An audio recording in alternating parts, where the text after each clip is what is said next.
这是中国首款3A 大作，它的出现让中式美学火遍全球。这是游戏中的一处场景，站在对面驻足欣赏，不禁让人遐想，在现实世界中他们都是什么样。于是，在通关黑神话悟空后，我们决定去一趟山西。大家好，这是学会就我是建立，我加深。黑神话悟空大家都玩过了吗？不会还有人被卡在大唐那里吧？那上个月从云南回来后，正好国产第一款3A 大作《黑神话悟空》发布了。这部游戏靠着精美的画面以及优秀的剧情成功出圈，瞬间成了全网热议的话题。我们呢也迫不及待体验了一番，终于在前几天击败大圣残躯后成功通关。不得不说，作为最近游戏圈的顶流，它的游玩体验的确实至名归。是的，那在体验过程中，除了游戏本身，更令我们着迷的还是无处不在的中式美学。时常可以看到雕梁画栋的传统建筑和生动形象的塑像壁画从眼前掠过。据说这些栩栩如生的艺术元素有很大一部分就取自山西的文物古迹，所以抱着强烈的好奇心，我们决定去山西看看。没错，那跟随国庆的旅游浪潮，我们也决定当一回天命人。走一段西游路，去看看游戏里的场景在现实中会是什么样。那我们现在就出发吧。因为黑神话的取景地分布在山西的不同地方，所以自驾出行是最好的选择。这次呢，我们计划开着这辆领跑410前往目的地，它有 AI 语音大模型，可以直接充当我们这一路的导游。走吧，上车，走了。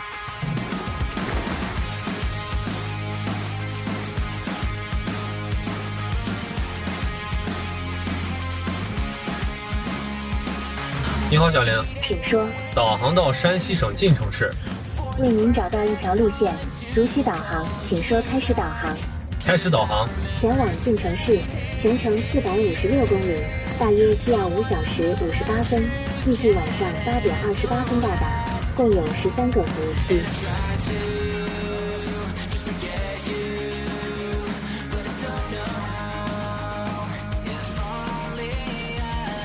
上高速了。黑神话呢，在山西的取景地很多，有27处。我们选取了其中2处比较有代表性的地方，玉皇庙和小西天，它们分别对应着游戏第3章故事的开始和结尾。所以今天呢，我们计划先自驾到晋城，在那边住一晚，明天打卡玉皇庙，之后呢，再自驾前往小西天，在那里打败黄眉大王后，这章的故事便结束了，我们的旅程也就告一段落。是的，从西安到晋城开车大约要5-6个小时。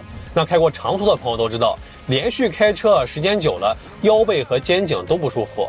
不过我们开的这辆领跑410就不用担心这个问题，它采用了3D 人体工学座椅，在肩颈和腰椎处都做了特别优化，再配合上座椅通风，这样一路开过去还是很轻松舒适的。对，而且这个新车也没什么异味，像座椅呢用的就是婴儿级的环保亲肤有机硅，再加上车内的空间，不管前排后排都非常宽敞，所以我这个乘客也坐得相当舒服。不过话说回来，从刚才开始，我的脑海里就一直回荡着一发水土养一发人，京城话说给晋城人。京城人早上吃烧饭，肉丸方便面荷包蛋。对，这首歌真的非常魔性。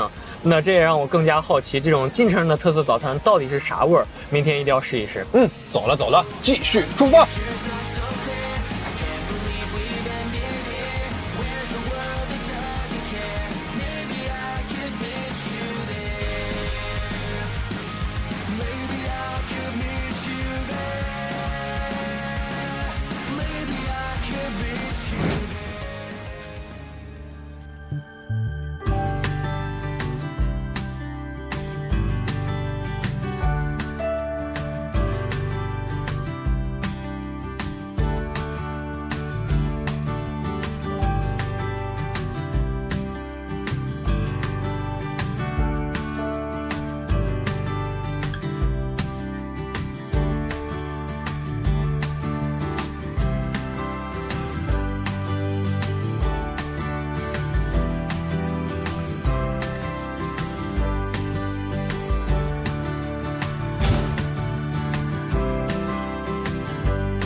起来了，今天终于可以吃到肉丸方便面荷包蛋了。对，刚刚在路上我们看到有很多家肉丸店，现在就随便找一家去尝尝吧。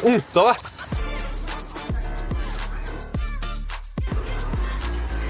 老板，拿两碗。有荷包蛋吗？荷包蛋没有，有茶叶蛋。啊，那就加2个茶叶蛋。加2个茶叶蛋。好。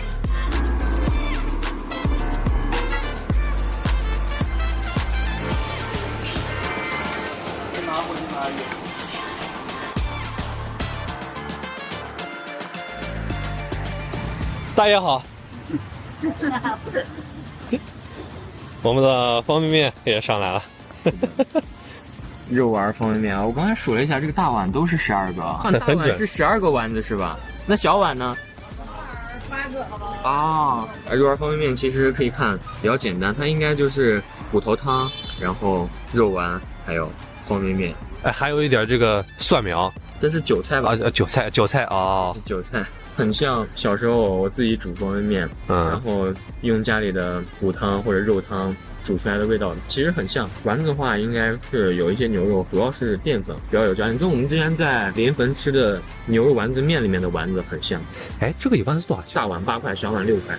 其实我觉得这个还行，因为比如说我们去买一个那个桶装泡面，那个就要5块钱，然后6块钱的话就可以吃一碗这个。对，还有人帮你做好，然后还有肉丸。我这个搭配可能在晋城来说还是非常常见的。我小的时候，我妈总会说吃方便面不健康，但我觉得在这块可能就不一样。很好奇，你说晋城人的家长会怎么说？哎，方便面挺好，挺好，我带你去吃吧。其实这个肉丸汤原本是晋城的一个特色，但是后来加上方便面，我估计如果早上吃个肉丸汤应该吃不饱，所以加入方便面之后，应该是更能受到大多数人的喜欢。既能吃饱又能吃好。加上鸡蛋之后就起锅了，1清2白3红4绿都有。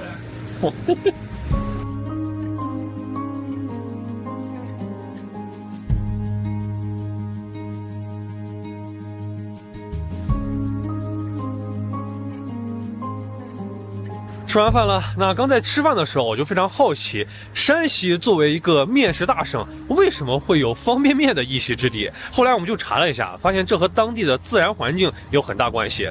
因为晋城所处的上党地区土地相对贫瘠，所以一直不适合大规模种植粮食作物。虽然在当地人不断的尝试下，用有限的物产做出了许多花样，但常见的早饭也只有小米饭、杂葛、卤粑等等。坦率来讲，说这里是美食荒漠也不算过分。后来呢，到上世纪90年代，和晋城一山之隔的焦作，利用它小麦主产地的优势，就开始发展食品工业了。生产的玉竹牌方便面在晋城开始热销，很快晋城的街边小摊就开始卖煮方便面了。不同于我们自己煮，以做早餐为职业的老板们会认真的去煮面、煮蛋，并且加入韭菜和牛肉丸等辅料，既方便快捷又量大便宜。肉丸方便面呢，就逐渐成了很多晋城人早餐的首选。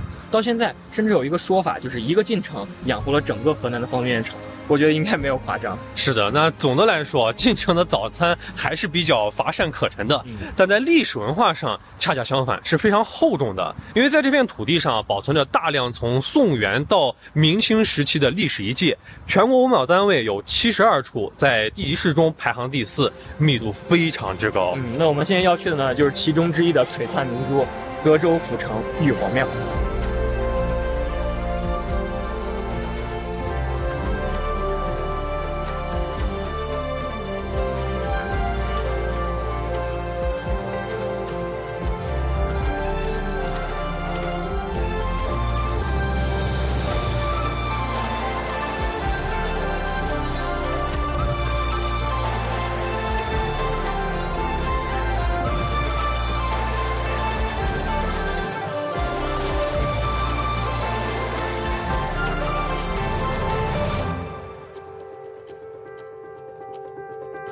到玉皇庙了，这周边的一圈呢还是公园，跟我们想象中挺不一样的。我们现在就进去看看吧。府城玉皇庙是晋城地区保存最完好、规制最完整的道教庙宇，创建年代可以追溯到北宋熙宁9年。之后的近千年里，在经历过不断的被毁、重建、修缮、扩建后，才有了我们今天看到的占地3000多平米，拥有110余间殿宇楼亭的古建筑群。庙宇分3进式院落，布局左右对称，主次分明。沿着中轴线拾级而上，依次会经过头道山门、二道山门、成汤殿、献殿，最终到达主位玉皇殿。庙内珍藏有宋、金、元、明、清等不同时期的彩塑284尊。从玉皇大帝、普天星君到三元、四圣、12辰、13曜、28宿，既有风伯雨师、种桑、养蚕，也有高梅、马神、牛王、六温，可谓是人鬼神仙共处一堂。我们也迫不及待走进玉皇庙，一睹千年遗存的风采。在头道山门这一块，我们发现了一处特别有趣的石碑。对，上面写的是“村中禁赌，旧有条规。晋元去年冬月，水官会，敬神演戏，有他村数人来庙公然聚赌”。然后之后就说的是这个赌博的事情，特此立碑，希望后人不要再赌博。我觉得这个还挺有纪念意义。我估计当时这个事儿应该闹得挺大的，要不然的话也不可能专门雕一块碑放到这块。对。在这儿批斗上百年，这也警示我们不要赌博。在玉皇庙的一个展馆里面，我还看到了彩塑的制作全过程。首先呢，就是立骨，用铁丝、木块等材料，根据需要的造型，先立出来一个轮廓。然后呢是糙泥雏形、中泥轮廓、细泥精雕，之后呢就需要补缝涂白了，然后添彩敷色，整个一个流程就结束了。我觉得还是挺复杂，很考验匠人的技艺。因为在一开始就要确定好自己所想要的形象是什么样。从二道山门进来之后，正对面就是成汤殿了。这里供奉的呢是成汤大帝。成汤其实就是我们熟知的商代第一任君王商汤。相传在当时呢，他是以自己的身体为祭品来祭天求雨，最后求雨成功了，所以后人呢会把他奉为雨神，开始祭祀他。两侧呢还有12个当地民众用来求雨的木雕神架。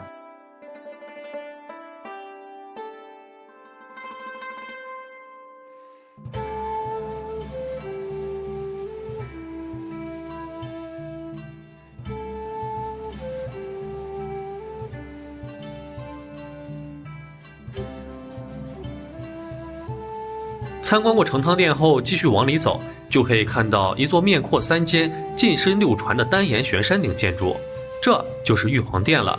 殿中央端坐的玉皇大帝，身着9张法服，头戴珠冠冕旒，端坐于须弥座上。两侧的侍女、宰辅、臣卫等塑像共计51尊，都称得上是宋代彩塑的精品之作。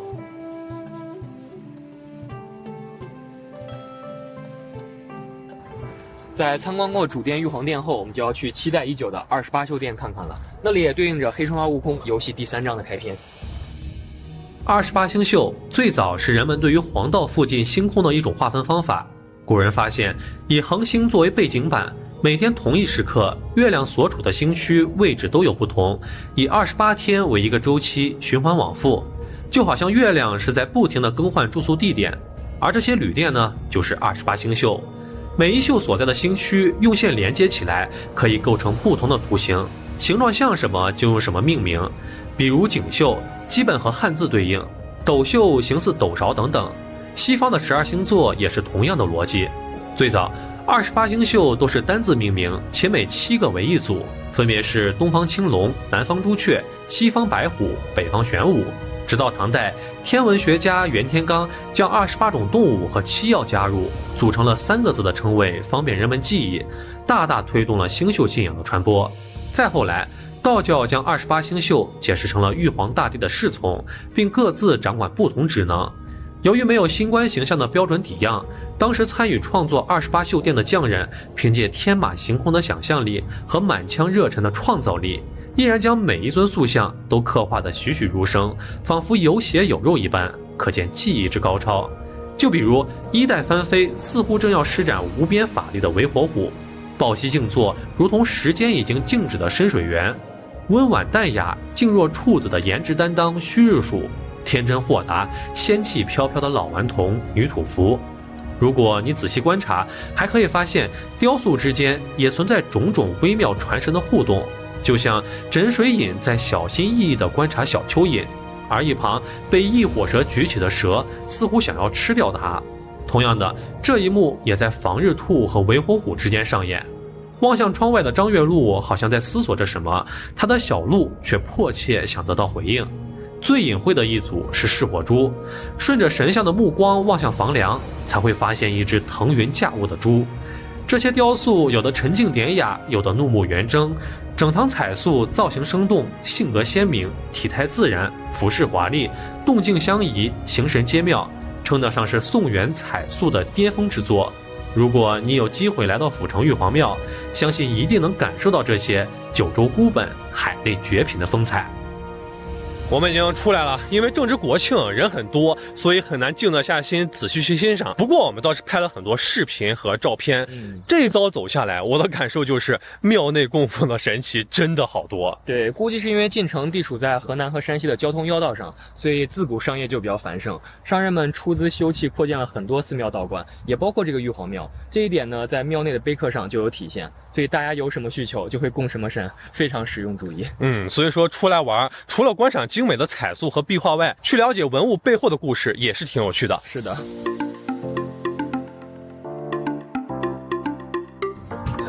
回来了。在游戏中呢，我们从噬火猪幻化成天命人，开启了第3章的故事。而此刻呢，我们也将从这里出发，开启西行之路，前往小西天。走了，走了。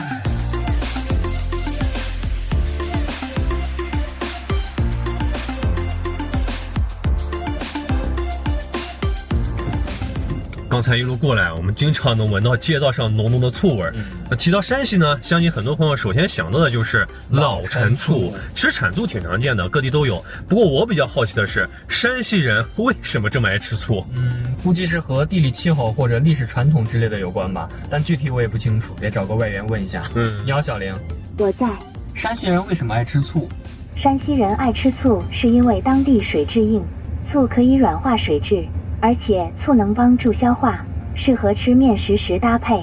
此外，山西产醋历史悠久，口味独特，成为饮食文化的一部分。哦，懂了。作为邻省，山西我们已经来过很多次了，不过该怎么系统的玩，还真说不出个1、2、3来。我也来问问。你好，小玲。我在。能帮我生成个5天山西自驾游攻略吗？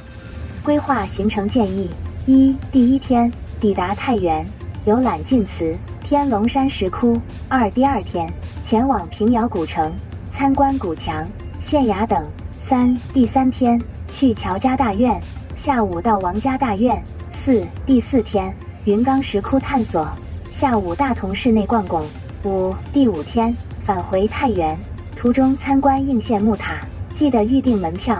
哇，可以可以。你好，小玲。在呢。可以给我画一张悟空的图片吗？没问题，小玲正在为您绘制中。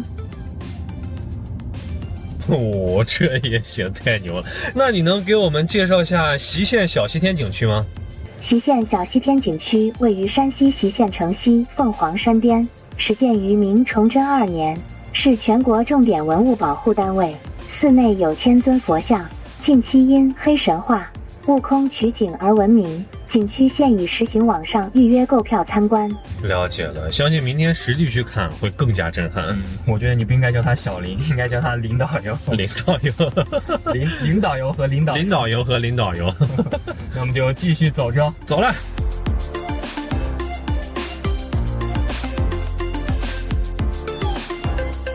现在我们已经走上了高速，再有4个小时就能到小西天所在的隰县了。这一路过来，我们基本都开着 NAP 高速智能领航，设置好目的地后 ，C10就可以辅助我们完成上下匝道、自动调整车速、智能变道超车等一系列操作，真的轻松了很多。是的，而且在这样的速度下，噪音抑制的也不错。这一路我们听着音乐，感受着身边不断变化的风景，还是非常惬意的。是的，不过还是要提醒大家，节假日来这边一定要记得提前预约。本来呢我们是想参观玉皇庙和晋城博物馆的，结果只抢到了玉皇庙的名额，所以还是有些遗憾，只能期待下次再来了。而且现在的时间也比我们预计的要早一点，所以趁着这会儿，我们准备去找寻一种山西的土特产，是真的用土做出来的哦。刚好呢产地离我们不远，那么现在就去找找看吧。走了。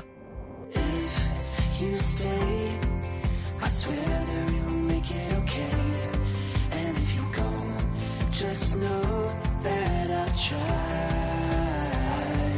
Give me the song inside your soul. Give me the words to sing along.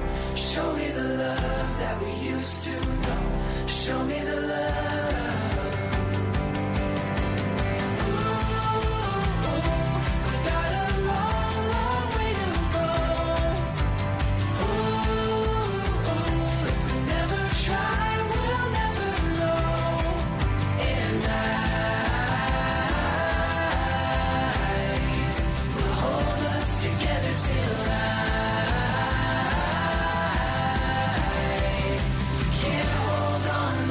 到园区了，这里呢就是我们所说的土特产的产地了。关于这个土特产，我们也不卖关子了，它是一种用土炒制而成的食物，叫做土炒鸡，还是非常特别的。我们已经联系好了一位老板，他说可以让我们体验一下，那我们现在就去看看吧。走吧。走吧。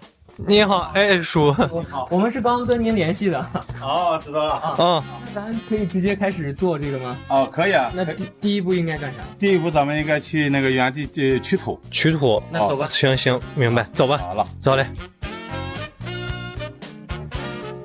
工具已经准备好了。一把镐子啊，一对剪刀。哦，我这边有个悬崖。慢点。好嘞。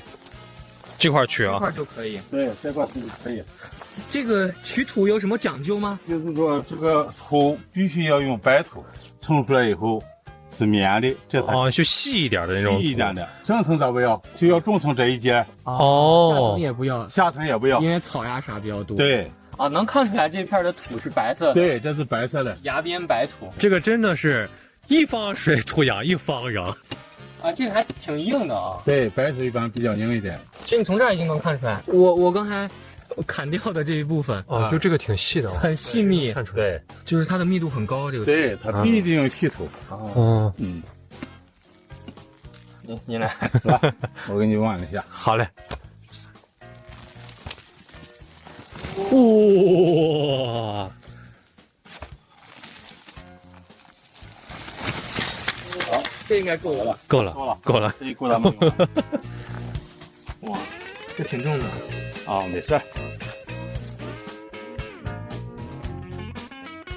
接下来就是第二步，先把土砸碎，然后再过筛。对，过了筛以后才能用。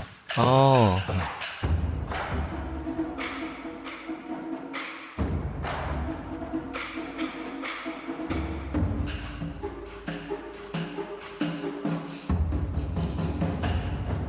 你看它下面这个土，已经是那种很粉面的土了。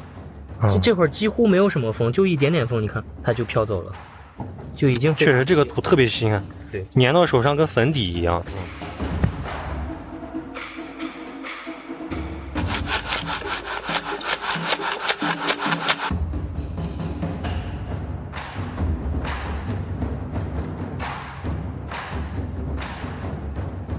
好，在筛土的同时，我们开始和面。它这个鸡蛋和面粉的配比大概是个多少呀？这没啥，有的时候你想做凤就做凤点。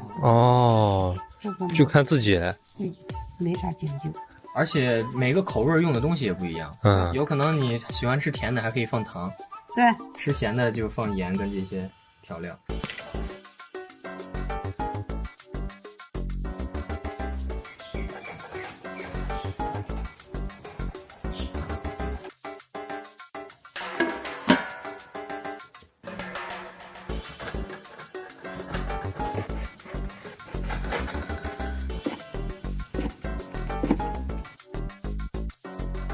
我们的面已经醒好了，现在开始切了。先把它切成条状，然后再切成这样一颗一颗的小颗粒。这就是炒齐的雏形了。对，等会儿只需要再下到锅里，等待它熟透。我们这边的土也开始翻炒了。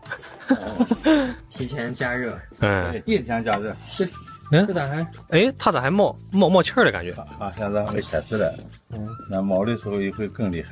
这个土冒气，我真的是头一次见是吧？就感觉跟开水一样，像那种火山喷发一样。水开了就要开水，土开了就要开土。这个翻炒的时候可以看到尘土飞扬，因为这个土特别细密。看网上有一种说法是，出门在外的游子如果想家了，可以吃一点这个炒蕲，就是可以缓解思家的情绪，而且对胃也比较好一点。升学、旅游、出门打工。都会带一点这个，都会带点这个。能在外面水土不服了，吃一点这个就可以了。这真的就是吃的是故土，品的是家乡。大叔，这个做棋子豆的时候大概温度有多少？这个温度最低要达到160。所以这个土的作用，我觉得就跟我们平时用的油或者水是差不多的。都是一个导热介质。这个土非常细密，所以可以很均匀的包裹那个小面豆，熟的也就比较均匀。这个就是咱们过去那些老传统说法，那用这个锅炒一天也炒不了多少，这个用这个炒一天只能炒一袋。一担哦就几十斤。对，要是用那个大锅，这么大的大锅，一天炒2袋，哦，那其实也不是很多。那一天还得起早摸黑。所以现在基本所有的炒旗店都换成那种翻滚式的。对我们那边有一种说法，就是2月2吃豆豆，对，这边有吗？有啊，也有都。有这个。哦，我看见这个炒旗的时候就很像我们那边的棋子豆，嗯，只是加热的方式不一样。对，这边是用土的。这个棋子豆呢，其实在整个北方地区都挺常见的，尤其是我们所在的这个分位平原，像太原、晋中、运城，还有渭南、西安、对咸阳这一带都有。行了，可以了。哦，这个土就差不多了。炒就可以下锅了。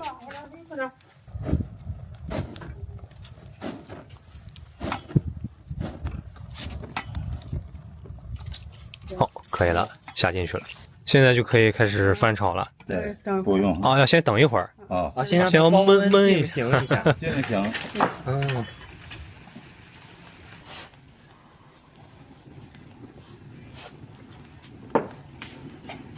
好了，哦，我发现这个开始炒的时候，你看这个锅气更大了，一搅一搅，一搅一搅。刚才是搅不动，这下你哦表面这跟空气一样。啊，不是真的，我没夸张，这个搅起来就感觉跟搅空气一样。对我感觉我手里什么东西都没碰到。对，掐几搅，把它就糊了点。哦，还不能让它糊了。这个必须得搅快一点。所以做这个的过程中得不停的去翻搅。吃了吧？其实，在做的过程中，我有点好奇的就是，你说掉到地上的，这算是脏了的还是没脏的？不脏，实际是没事儿。人家讲究了的那就不能要，但问题是在锅里，它也是粘着土的。该不是。有些也挺。这个里面还没有熟，嗯，能感觉到，你看里面的面是软的。早一点。如果全熟的状态是里面也都干了。对，拧了干是哦，啊，所以到底掉到地上的算是干净还是脏了？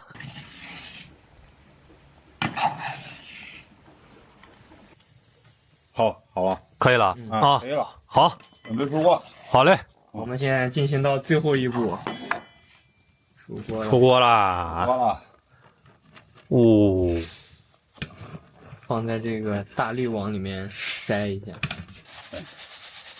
把表面的尘土筛掉。嗯，好了，这就可以吃了吧？可以吃了可以了，吃吧，我来尝一下，吃吧。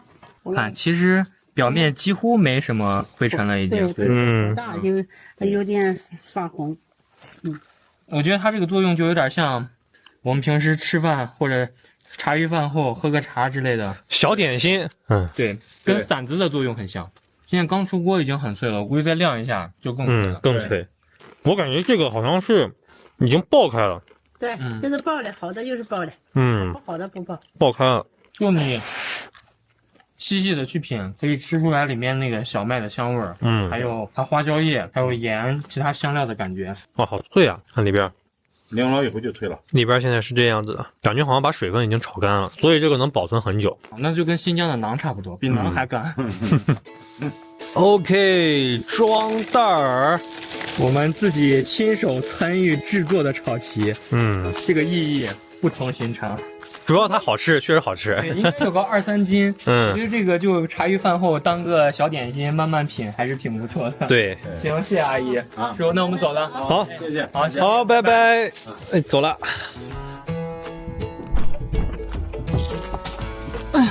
回来了，继续出发，前往西线，走了。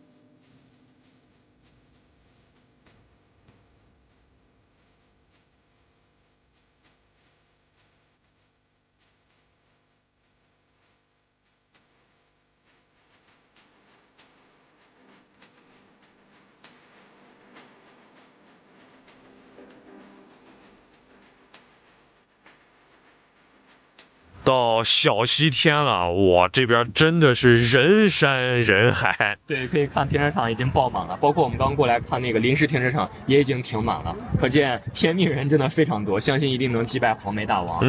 我们已经买好票了，是35一个人啊，导游证免票。不过我们自己去看的话，可能只是浮于表面，所以我们决定请位讲解带我们一起去看，走吧。走了。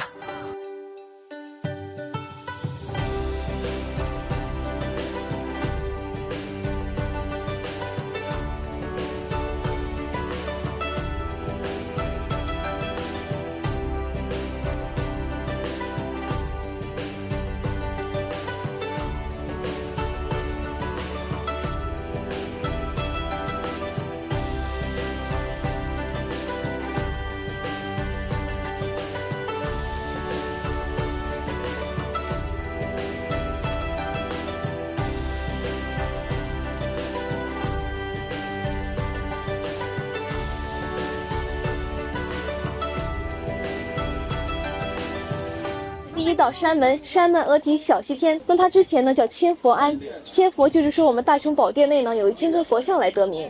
那庵呢，其实它不是尼姑庵的意思，它是把我们那个印度的小茅草屋比作庵，也就是说我们这里是非常小的，这个寺院是非常小的。我们走进山洞可以看到墙上有非常多的红手印，那是游客来了之后呢，在外面的墙上抹一把朱砂印在我们墙上，也就代表着祈福，也是手印版的到此一游。那我们眼前呢是第2道山门，山门额题道入西天，也叫重门，就是重复的意思。哦，小西天的名字就是这样来的。对，这是第2道门嘛，我刚刚是第1道门，现在第2道重门。那我们现在所处的位置呢是中院，我们一会儿会通往那边去前院。那上院就是大雄宝殿所在的位置了。可以看到我们寺院左右两侧呢有2条路，这边是夷吾路，那边是别有天。那我们从别有天进，从夷吾路出，也就是不走回头路的一个意思。小心台阶。从这儿过去之后呢，就是寺庙的前院。对，我也不恐高的话，我们猜一下这个下面是干什么的？您可以猜一下。诶，这还有个洞，禅修的地方。不对，那其实是那个当时寺院内有小和尚犯了错呢，就给他罚下去，面壁思过，关小黑屋的一个地方。哦，对。哎，但别说这个风景还挺好的，我觉得。如果您这么说的话，那您就猜一下它是面的哪边的壁？面罩里面的吗？那边。您太聪明了，它就是更不可能是这边，因为这边就是让他看风景的。那也不是这边，也不是这边，它是在门的里面。因为在门的里面，它左右两侧都是墙，一点都不让他看。明白了，那就真的是小黑屋。对对对，那从这儿下去也是没有楼梯的。您猜一下它是怎么下去的？它就需要从这儿跳下去。其实都不是，因为咱们可以看到有个门嘛，它是从这里下去的。哦，对，从这里会通往下面，给它关小黑屋，面壁思过。我们可以来这边，这个尖尖的凸出来的这个位置，它其实是凤嘴。那我们整个前院呢是凤脸，地藏殿是凤头，魁星阁是凤冠，左右两侧的小窑洞是它的眼睛，两座大山是它的翅膀。其实我们这个寺院用无人机航拍的话呢，更像一艘小船，此航普渡，普渡众生。哦，它有暗含这个意思。是的，很巧妙。对，那我们来这边。我们可以走进大殿看一下。那左右两侧呢是4大天王，代表着风调雨顺。那中间呢是弥勒佛，他也是佛教汉化后的一个形象，大肚子滚圆的这种。那他呢是用1整块的汉白玉雕刻的，它其实应该放到我们刚上山门的那个位置，代表着喜迎八方来客。因为我们地理位置的原因呢太小，就把它供奉在寺院内了，但是也是朝门的这个方向。它是在15年的时候，我们当地居民捐赠的，因为它的体型太大，不好往上搬运，它是在山下切割成一小块一小块，搬运到大殿内拼接而成的。我们可以仔细看到它那个肚脐眼那块是有个裂缝的，它是拼接起来的。那我们大殿左右两侧呢是文殊和普贤，左文殊右普贤。那中间就是黑神话悟空游戏的取景地大雄宝殿了。那都说我们这里面神佛满天飞，遍地黄金。我们先看一下眼前的这副楹联，上联是东土西方微尘不隔，下联是人间天上万象庄严。那也就是说东土西方呢，它是一尘不染的，人间天上就如同一家近在我们眼前。那其实这个大雄宝殿呢，是东明禅师他心中所向往的那个佛国世界，他把他心中所向往的那个美好世界给雕刻出来了。那我们进去感受一下。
那我们整个大殿内呢，除了门窗、大梁以外，其他我们所看到的都是泥塑。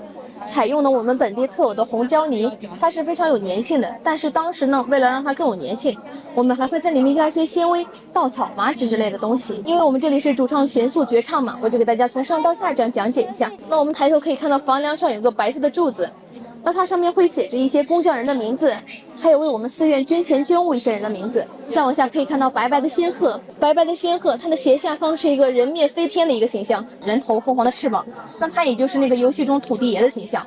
那中间的层层叠叠的天宫楼阁呢，是游戏中的一个取景地，就是那个有一关就是把孙悟空变成小人扔进去打怪嘛，对，我们就是在这里取的景。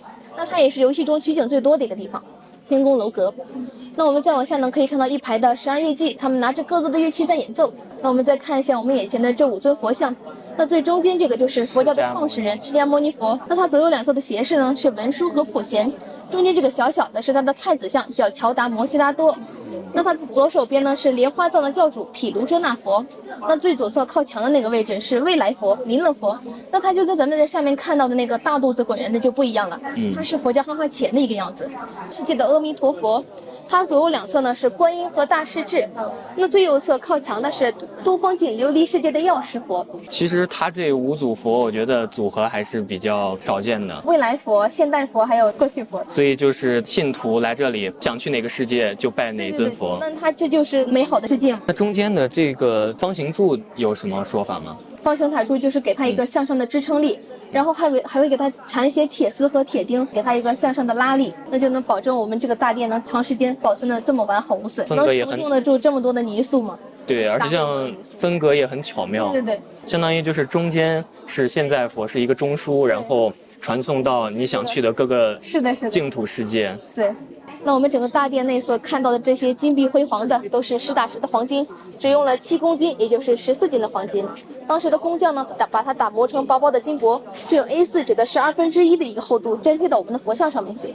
那我们贴完金呢，还会给它上色。我们现在所看到的这些颜色叫做彩绘，因为它是从矿物之中提取出来的，是有微毒的，所以蚊虫是不敢靠近的。这么多年能保存的这么完好无损的呈现到我们眼前。大殿内呢，大大小小的佛像一共是1978尊，是千人千面的。那就是说，在1000尊佛像内呢，一定可以找到和您的神态相似的一尊佛像。最大的就是我们面前这5尊，有3.2米高，小的只有拇指般大小的佛像。那传说呢，我们这里是有颗碧晨珠的，但是它只是个传说，有3个原因可以解释一下它。那第一个呢，是我们一般寺院是坐北朝南的，而我们寺院是坐西朝东，南北2座大山这样环绕着，风沙是进不来的。那第2个原因呢，是我们每尊佛像它的身上都是贴了金的，金子光滑留不住灰，所以显得干净。那第3个原因就是我们每尊佛像它的身体都会往前倾5到10度左右，那即使落灰也是落到背面，我们看的是特别干净的。那我们大殿呢，用4个字来概括，就是小巧精奇，小的不俗，巧的灵活，精的细微，奇的拔萃。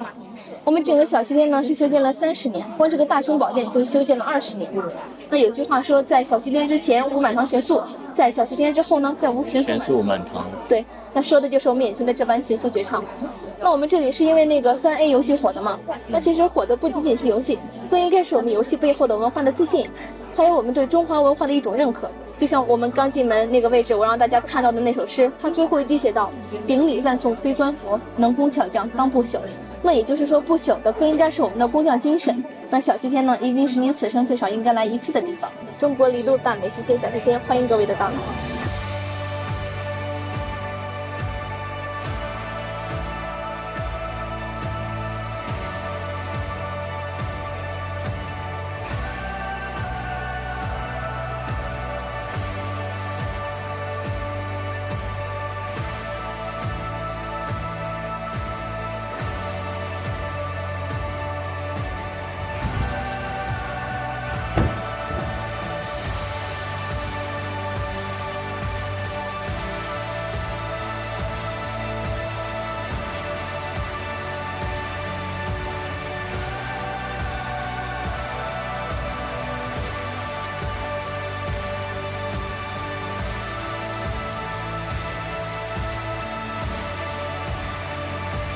现在我们已经完成了游戏场景的巡礼，准备返程回家了。这趟西行路走下来，给我最深的感受就是中华文化的博大精深，生生不息。即使相隔了千百年，站在那里依然会被栩栩如生的雕塑所打动，并与之产生互动。也许一次不经意的对视，就会让你的思绪穿越古今，无需多言，便能一眼千年。对，电子游戏结合传统文化，带来了更加新颖的娱乐方式和独一无二的艺术体验，也让原本偏居于的宝藏逐渐被更多人所知晓和保护。用心去做一件事，它就会诞生更多可能。就如同领跑410一样，在不断的投入和打磨下，用10多万的价格就可以获得搭载高通骁龙 8295P 的智能座舱，媲美豪华车的舒适配置和安全保障，以及让人印象深刻的智能驾驶辅助，这样诚意满满、可靠普惠的产品真的非常推荐。大家如果感兴趣，可以去试驾体验一番，相信一定会带来远超预期的体验。是的，那这次的山西之旅到这儿就结束了。这一路呢，我们探寻了古建筑的风韵，也领略了雕像彩塑的魅力。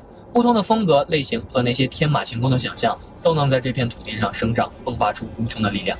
也欢迎你来这里走一走，做一回天命人，去解读古老的文明密码，去聆听悠扬的历史回声。虽然5000年很远，但山西真的很近。那我们下期再见，拜拜。